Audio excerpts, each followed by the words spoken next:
Pergi ke pasar membeli pecel lele.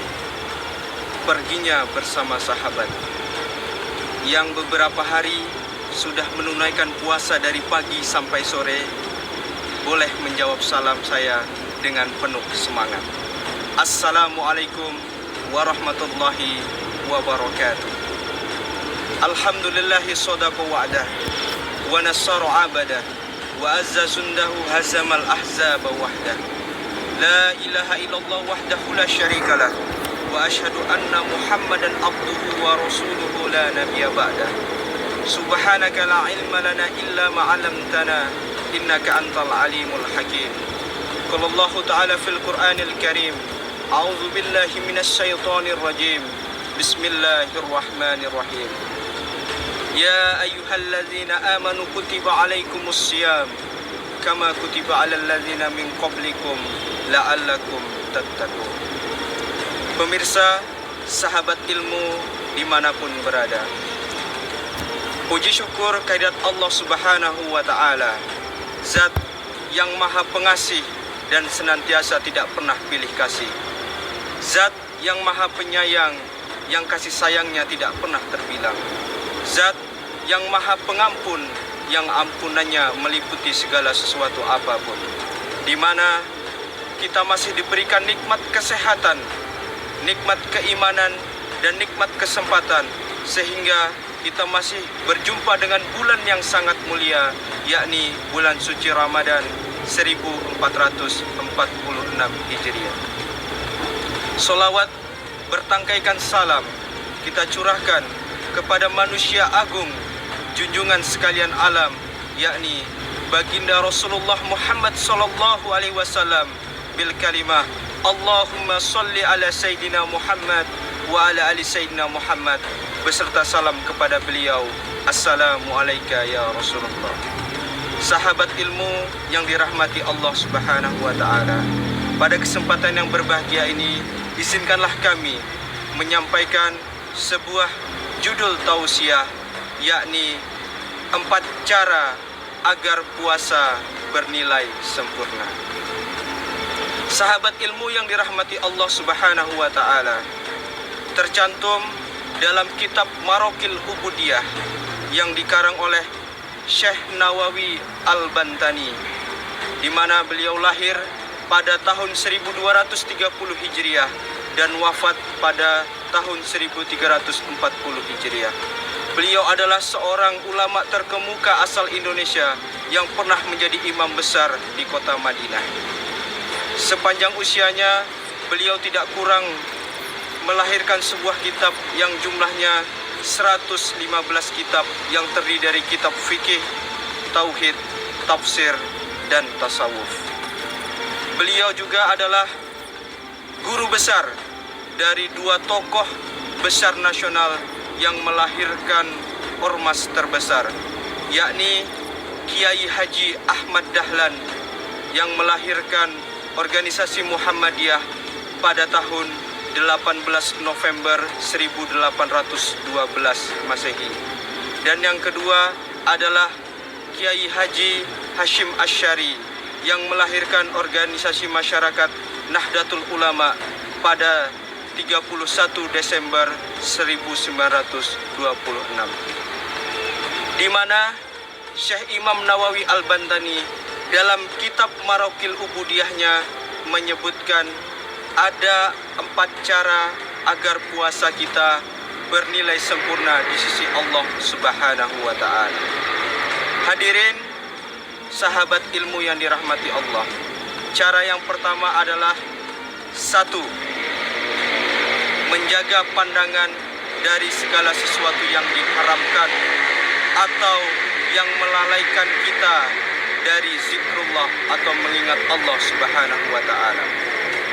Sahabat ilmu yang dirahmati Allah, jika ingin pahala kita bernilai sempurna di sisi Allah, maka cara yang pertama adalah menjaga pandangan kita dari segala sesuatu yang diharamkan atau yang melalaikan kita untuk mengingat Allah. Di mana kita tidak bisa pungkiri, kita berada di zaman kemajuan teknologi. Terkadang kita bermain sosial media tidak sengaja lewat segala sesuatu yang itu tidak lazim kita lihat dengan mata kita. Maka jika itu terjadi kepada kita, segeralah berpaling, segera beristighfar kepada Allah agar puasa kita senantiasa bernilai sempurna di sisi Allah Subhanahu wa Ta'ala.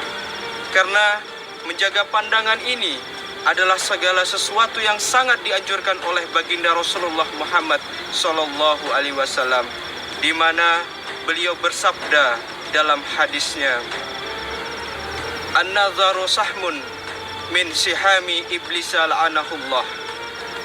Faman tarakahu khaufan minallahi azza wajal ayatullahi imanan yajidu fala hawatahu fi qalbi."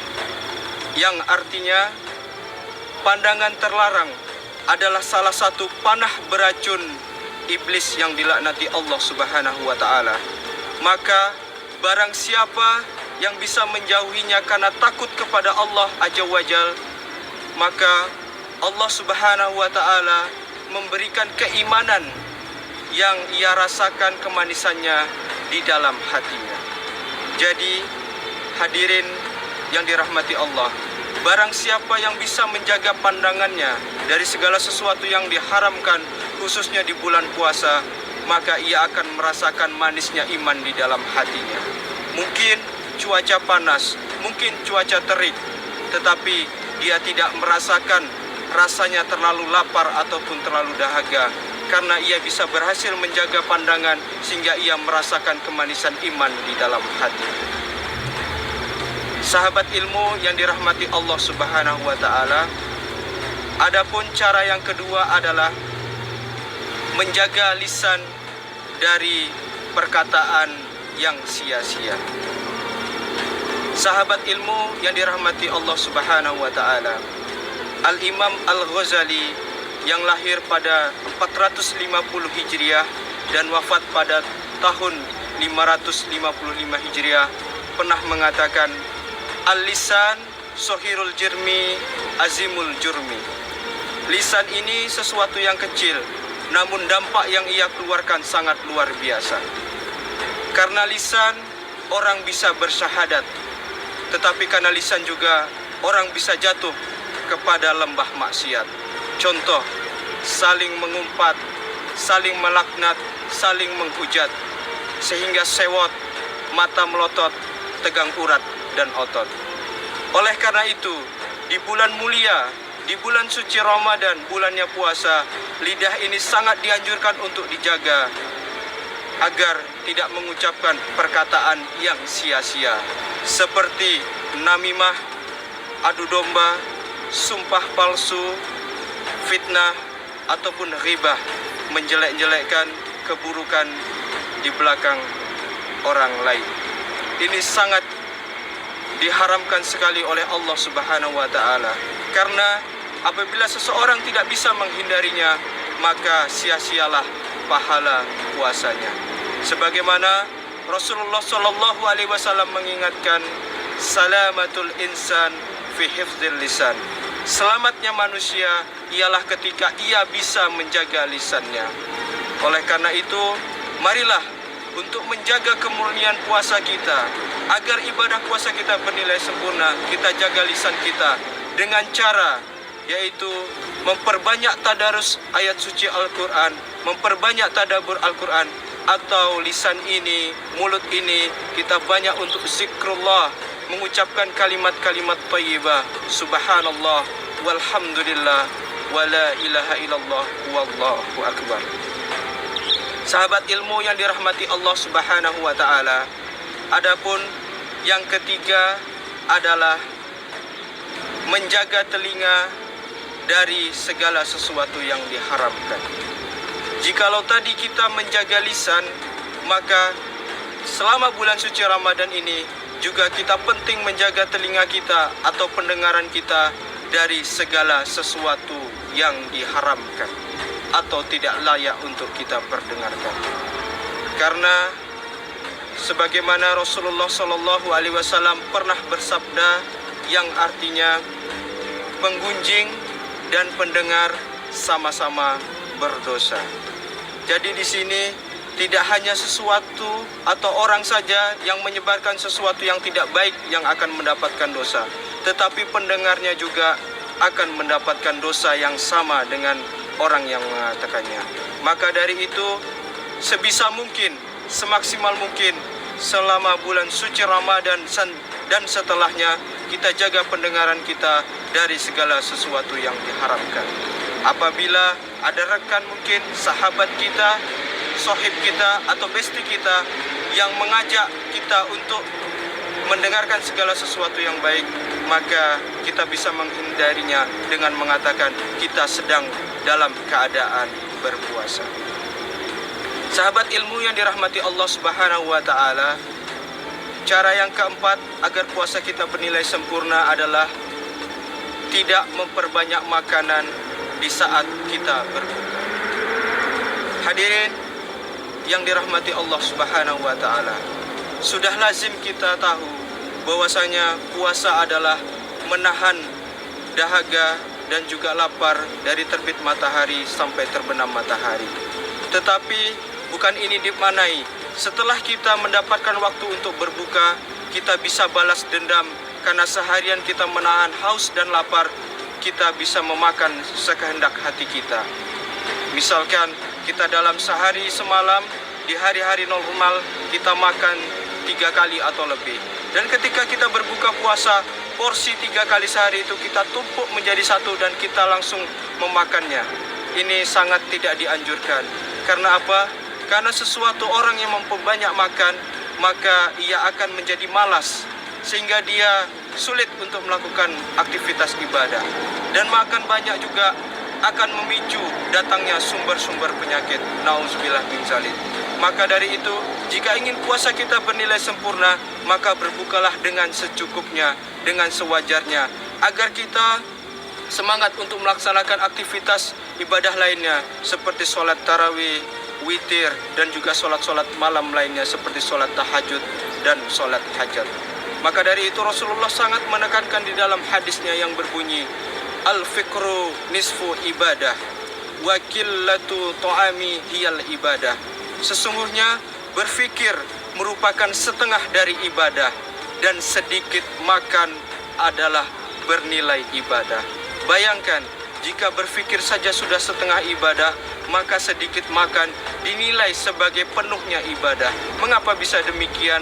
Karena sedikit makan itu cukup untuk memperkuat tenaga kita, memperkuat pola pikir kita, sehingga kita untuk bersemangat melaksanakan ibadah-ibadah lainnya.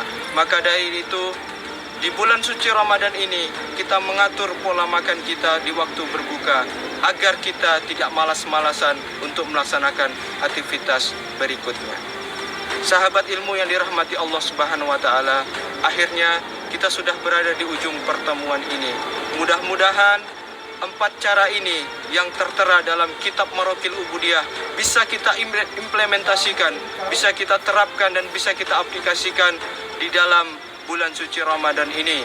Syukur-syukur setelah perginya bulan suci Ramadan ini menjadi habit dan kebiasaan kita, sehingga paripurnalah segala aktivitas ibadah yang kita kerjakan. Hadirin sahabat ilmu yang dirahmati Allah Subhanahu wa taala, tidak ada gading yang tidak retak, tidak ada khilaf yang dilakukan oleh manusia.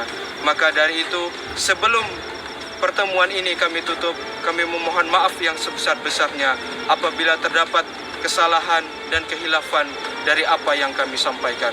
Sesungguhnya segala kebenaran, segala hak adalah milik Allah Subhanahu wa taala, dan segala kekurangan dan kehilafan datangnya dari diri pribadi kami. Maka dari itu, kami memohon maaf yang sebesar-besarnya. Akhirul kalam, wabillahi taufiq wal hidayah, waridho wal inayah. Assalamualaikum warahmatullahi wabarakatuh.